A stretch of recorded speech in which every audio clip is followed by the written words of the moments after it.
In the heart of Rome, beneath centuries of whispered prayers and candle smoke, the Vatican hides a truth buried under 700 years of silence. It began as a confession sealed in wax, a document that could unravel the sacred fabric of faith itself. Now, as archivists unearth a vault untouched since the 14th century, the air trembles with something unholy, a secret too potent for mortal tongues. Dust drifts through shafts of amber light. Somewhere deep below St. Peter's Basilica, the echoes of forgotten voices return. What they discover tonight will not be written in scripture, nor spoken in the Holy See's grand halls. It is a revelation that redefines salvation and sin. A message carved into parchment and bone, and as the clock strikes midnight, history itself exhales, whispering one forbidden truth. The church was built not upon faith alone, but upon fear. The storm above Vatican City feels almost sentient, a celestial protest to the vault's awakening. Father De Luca, the archivist, stands motionless as the document's words swim across his mind like serpents in ink. Sister Aurelia, the historian, mutters scripture under her breath, though her voice quivers with disbelief. The chamber hums softly, as though the stones themselves remember the secret. What had been sealed was never meant for human eyes. The testimony of a pope exiled from history, erased from every record by divine decree. Outside, the bells of St. Peter's toll a 13th time, impossible, unrecorded. Lightning flares again, revealing the faces of saints in stained glass that seem to weep. Somewhere within the Vatican archives, the whisper of parchment stirs 1,000 sleeping lies. The next morning, sunlight fails to pierce the clouds over Rome. Vatican guards report tremors beneath the basilica, dismissed publicly as a minor quake. Yet within the apostolic palace, a meeting of cardinals convenes in secrecy. Their faces, aged and pale, bear the weight of centuries of suppression. One name echoes in the room: Lucidus, a pope erased from every text, yet whose heresy, if spoken aloud, could undo the church itself. A sealed scroll recovered from his vault now lies before them, its contents too blasphemous to be spoken. In the still air, Cardinal Mancini closes his eyes and murmurs, "We cannot bury this again. The world will know." His words hang heavy, met by silence and fear. Night returns swiftly, carrying with it whispers of judgment. The Vatican's bells remain silent now, as if fearing to speak. In the catacombs below, Aurelia copies fragments of the scroll, her ink trembling upon the parchment. Each word she writes feels like trespass, each line a descent into sacrilege.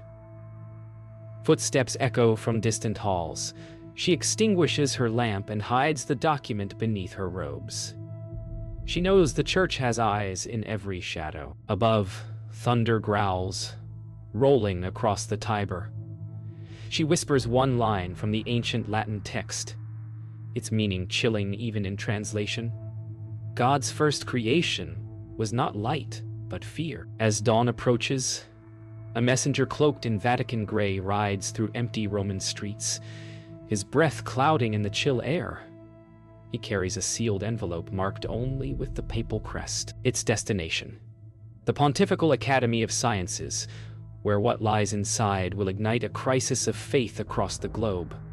Behind him, the Vatican's shadow stretches long over the cobblestones. Within that shadow, unseen figures begin to move, their robes whispering like wings. The secret has left the walls of the Holy See.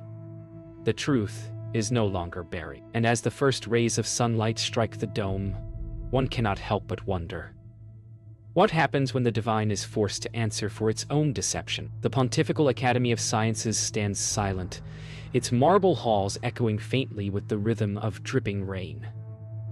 Inside, Dr. Matteo Rinaldi, a 54-year-old astrophysicist with gray temples and sleepless eyes, examines the parchment delivered before dawn. The Latin script, when translated, reveals an astronomical theory centuries ahead of its time. One that places Earth not at the center, but as a forgotten creation among millions. Yet the diagrams speak not merely of planets, but of beings, celestial intelligences once mistaken for angels. His breath catches as he deciphers a final line. They descended before Eden. The lights flicker. For a moment he feels as though something ancient is aware of him, watching through the glass dome above. The storm outside grows violent, wind howling, like a choir of unseen voices. History, long shackled by faith, begins to stir. By mid-morning, rumors have already reached the Curia. Cardinal Mancini sits alone in his private study, rosary clenched tightly, as he reads a coded report from the Academy. The words tremble on the page. The document predates Genesis. He shuts the letter, his jaw tightening. For decades he has buried doubts beneath duty, but the echo of that phrase now consumes him. Outside his window, the city's bells toll in irregular rhythm, as though time itself has fractured.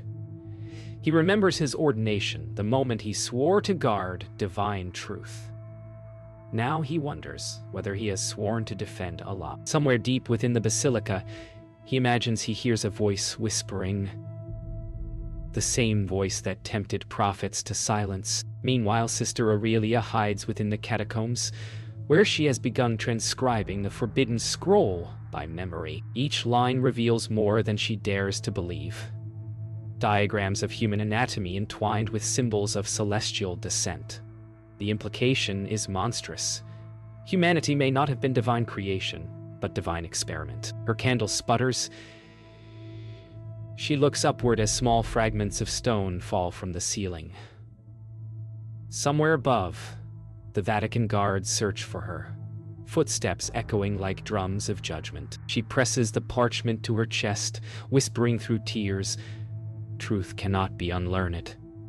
In the silence that follows, she hears faint singing, voices without bodies, rising through the tunnels like a hymn to something ancient and forgotten. That evening, Dr. Rinaldi stands before the Vatican Council, scroll fragments projected on the wall behind him. The faces watching him are cold, unreadable. He explains the astronomical diagrams, planetary alignments that predict not creation, but return. The theory suggests a cycle of descent every 7 centuries. His voice falters as thunder echoes outside, exactly 700 years since the last seal was placed upon the vault. The coincidence chills the room.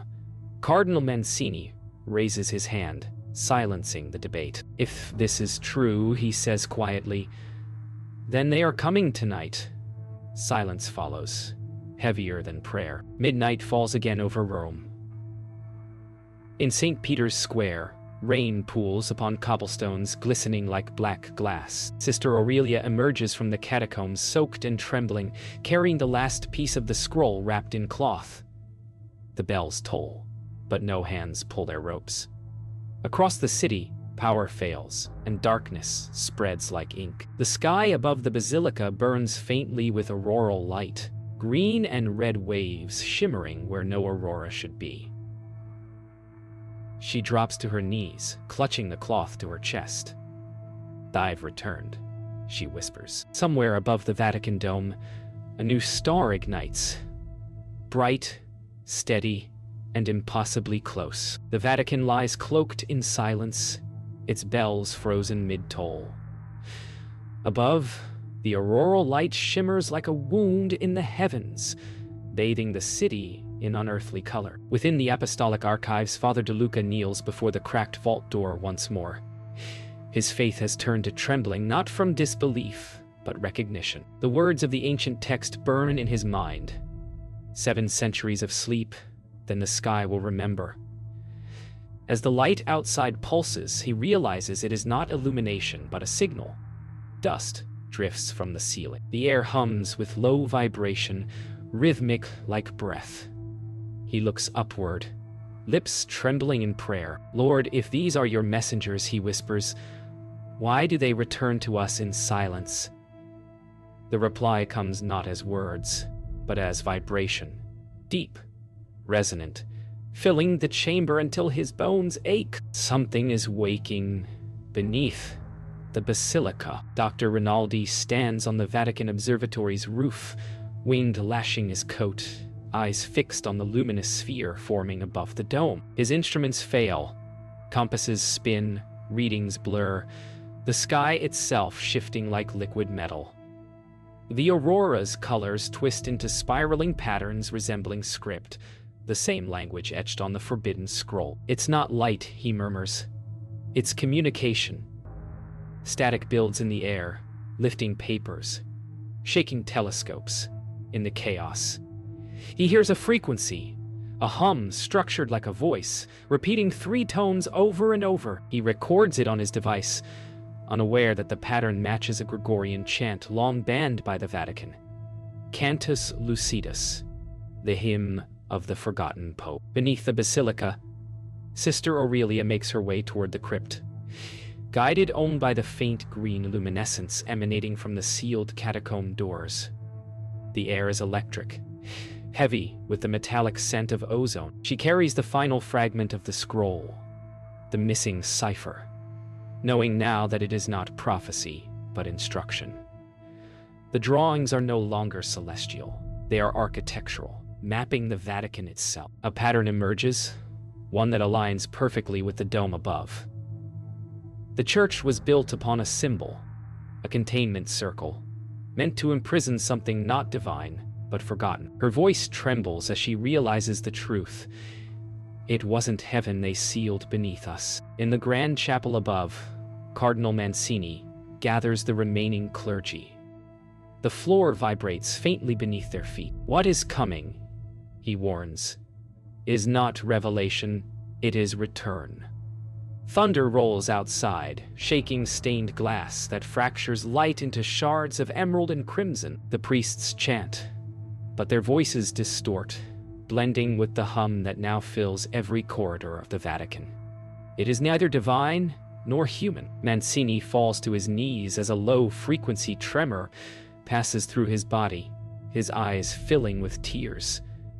We've mistaken imprisonment for salvation, he gasps. The others join him, clutching their crucifixes as every candle in the room extinguishes simultaneously.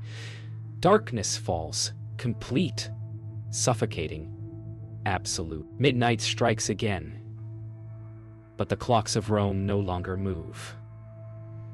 The auroral light gathers into a single column above the Vatican dome, stretching miles into the sky. Within its core, shapes begin to form, winged, vast, translucent, neither holy matter nor spirit. Sister Aurelia, emerging from the catacombs, beholds them with silent awe. Father De Luca collapses beside her, whispering prayers that dissolve into sobs. Dr. Rinaldi arrives moments later, his recording device emitting the same haunting 3-tone chant. The beings descend slowly, their forms resonating with every church bell in the city, though none have been touched. The air ripples as they take shape before the basilica steps. Their faces mirror humanity's own. The scroll's final words echo in Aurelia's mind. The first messengers did not fall from grace. They were cast down to guard it. The beings stand silent before the basilica, their bodies shimmering between substance and light. The rain has stopped, yet water still falls upward from the puddles, drawn toward their presence. Rome lies paralyzed. Windows shuttered, prayers whispered behind locked doors. Dr. Rinaldi's voice trembles as he raises his recorder, the 3 tones resonating louder with each beat of his heart. Sister Aurelia watches the creatures turn their gaze toward the Vatican dome, not in reverence but in recognition. One raises its hand, fingers elongated and radiant, touching the air as if tracing a memory. Beneath their feet, the stones begin to crack, revealing veins of golden fire. Aurelia realizes this is not a visitation. It is reclamation. The light they bring is not salvation. It is awakening. Within the basilica, Cardinal Mancini ascends the altar stairs, breath ragged, his rosary broken. Above him, frescoes of saints twist subtly, their painted eyes following his movement. "If they are guardians," he murmurs, "what were they guarding from?" A gust of wind sweeps through the nave, scattering hymn pages like white feathers. He feels warmth beneath his feet, the same golden light rising through the cracks of marble. From deep below, a low moan reverberates, ancient and mournful. He looks toward the crucifix, and for a moment, the figure upon it shifts. The face is no longer Christ's. It is his own. Outside, the three beings raise their hands in unison. The aurora above condenses into a spiraling vortex, and symbols begin to trace themselves across the sky, glyphs of creation long erased from human memory. Dr. Rinaldi realizes they are forming the same pattern embedded within the Vatican's foundations. "They're unlocking it," he whispers. Sister Aurelia steps forward, scroll in hand, and begins reciting the final lines aloud. Her voice blends with the harmonic resonance in the air. The ground trembles violently. A great fissure opens before the basilica steps, and a blinding white light bursts upward. For a moment, all of Rome is illuminated as if under divine sunrise, and then everything falls into silence. The light fades. Where once stood the basilica, now lies a vast crater of shimmering stone. Still warm to the touch, the beings are gone, dissolved into the air like vapor. In their place, etched upon the ground, is a perfect sigil. A circle, intertwined with a serpent and a cross, identical to the seal that once bound the vault. Sister Aurelia kneels before it, her voice hoarse, whispering fragments of the lost language. Dr. Rinaldi kneels beside her, tears streaming down his face. "We didn't witness the end," he says softly. "We witnessed the beginning." The wind carries the faint sound of chanting, a choir from nowhere and everywhere. Hours later, Vatican City lies sealed by military cordons. News cameras capture the scene, but their feeds distort. Static lines and digital echoes of voices that no one can translate.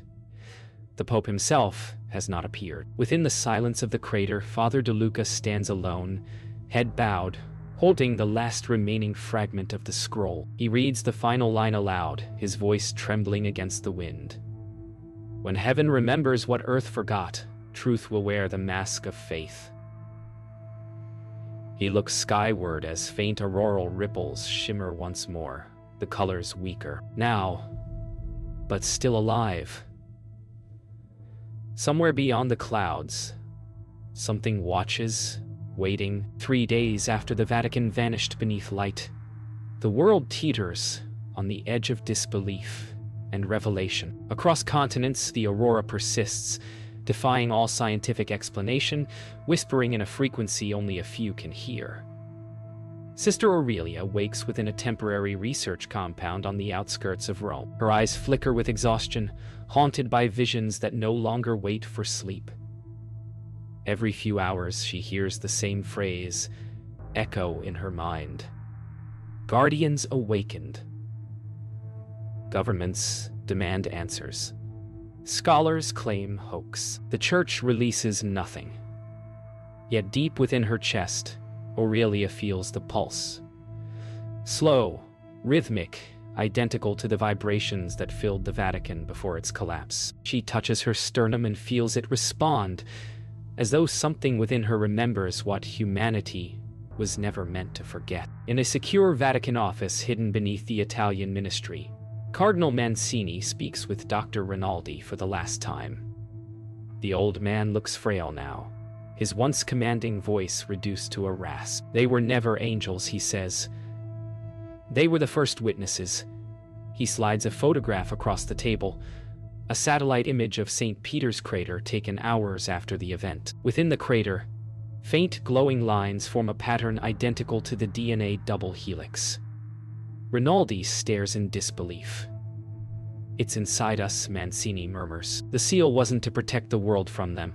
It was to protect them from us." Before Rinaldi can respond, the lights flicker. The aurora outside brightens again. The old man clutches his chest, whispering a prayer that ends in silence. That night, Aurelia dreams, or remembers. She stands once again beneath the basilica dome, whole and radiant as it was centuries ago. Around her, thousands of robed figures chant in the lost tongue of Lucidus. At the center of the dome, the beings descend again. But now she sees their faces clearly. Each is human. Every saint, every angel ever painted, mirrored in their features. One approaches her, expression serene, voice resonating within her bones. "You carry what was sealed." She looks down to see the same golden light flowing through her veins. "Why me?" she asks. The being smiles. "Because belief is the final gate." The vision fades, and she awakens to alarms. Her pulse now emits radiation detectable miles away. By dawn, the compound is in chaos. Military scientists argue over the readings. Electromagnetic surges matching the Vatican event. Aurelia, now lucid, demands to speak. "It wasn't a curse," she says. "It was a reset." She explains that the vault beneath the basilica was never meant to imprison. It was a failsafe, triggered every 7 centuries to remind humanity of its origin. "They return when we forget what we are," she says, eyes glowing faintly green. Dr. Rinaldi enters, pale from loss and revelation. He kneels before her, whispering, "Then, what happens now?" Aurelia looks toward the rising sun, its light merging with faint auroral glow. "Now," she replies softly, "we remember." Weeks later, the Vatican remains a sacred scar, guarded, forbidden, and still glowing faintly beneath the Roman sky. The aurora never fades, now permanent across Earth's horizon. Humanity has changed in quiet ways. Children dream of symbols they've never seen. Faith and science blur into a single pursuit. Sister Aurelia lives in isolation, writing her account on parchment identical to the one she once uncovered. On its final page, she writes, "Truth is not found in heaven, nor buried beneath earth. It breathes within us, waiting to awaken." She places the scroll within a sealed glass case and smiles faintly. Outside her window, a single star flickers in daylight, the same light that began it all. The cycle continues. The watchers have returned to silence. For now, months pass, but the world cannot return to what it once was. The auroral shroud has become the new sky, a living canopy of memory. Satellites fail when they approach its height. Aircraft report hearing voices in frequencies beyond human range. Nations argue whether to treat it as a divine omen or an extraterrestrial signal. Within the Vatican's crater, the glow has begun to pulse again, rhythmic as a heartbeat. Dr. Rinaldi returns under armed escort, drawn by something he cannot explain. The air tastes metallic, thick with ozone and dust. He kneels by the crater's edge, placing a hand on the ground. The vibration beneath his palm matches his own pulse exactly. He whispers, "It's alive." Somewhere behind him, a soldier murmurs a prayer. The wind replies in tones not made for human ears. In a monastery high in the Apennine Mountains, Sister Aurelia spends her nights recording dreams that are not her own. When she sleeps, she sees glimpses of unknown worlds, vast oceans under alien skies, cities built from light. Each vision ends the same way. A whisper in the lost tongue of Lucidus. The phrase translates to, "Prepare the vessel." She awakens each time trembling, ink smudged across her journal, unsure whether she writes prophecy or memory. Her blood has begun to change. Scientists call it mutation, but she feels no fear. The light that once came from the heavens now glows beneath her skin, pulsing gently at her throat like a heartbeat shared with something greater. Meanwhile, deep beneath the Vatican ruins, seismic monitors detect movement. The ground hums like the throat of a giant creature stirring from centuries of rest. Dr. Rinaldi and his team descend through scaffolding into the crater's core. The sigil carved into the earth has changed, its lines rearranged, forming a spiral pointing downward. They follow it, discovering an opening that exhales warm air and light. It was never a seal, Rinaldi says quietly. It was a door. As they step inside, the tunnel walls shimmer with inscriptions that pulse in time with their footsteps. One of the soldiers removes his helmet, whispering, "They're singing." The melody is low, harmonic. The same three-tone hymn that first heralded their return. At dawn, in her monastery cell, Aurelia awakens to a silence too deep to bear. The aurora outside has stopped moving, frozen mid-wave as if the sky itself holds its breath. She walks to the window and sees the light of the rising sun swallowed by a pale halo over Rome. Her pulse quickens. She knows what it means. The door beneath the Vatican has opened. As she leaves the monastery, monks fall to their knees, murmuring prayers of repentance. Yet she feels no dread, only inevitability. The voices inside her align in harmony, forming a single word that fills her with both sorrow and awe. Return. By nightfall, the Vatican crater becomes a beacon visible from every corner of the city. Aurelia arrives at its edge, guided by instinct more than reason. Dr. Rinaldi stands below, surrounded by the same golden light that once birthed the beings. He turns toward her, eyes glowing faintly. "It wasn't a door to heaven," he says. "It's to where heaven was made." The earth trembles, and a column of light engulfs them both. Shapes rise within it, countless figures of light, human yet infinite, merging sky and flesh. Aurelia feels herself dissolving into brilliance, her heartbeat syncing with the universe's hum. In her final moment of form, she whispers, "The secret was never about God. It was about us remembering we were never separate." The world floods with radiance. Then, silence. Silence reigns across the earth. The aurora has vanished. The skies return to a clarity unseen in generations. Yet the air feels different.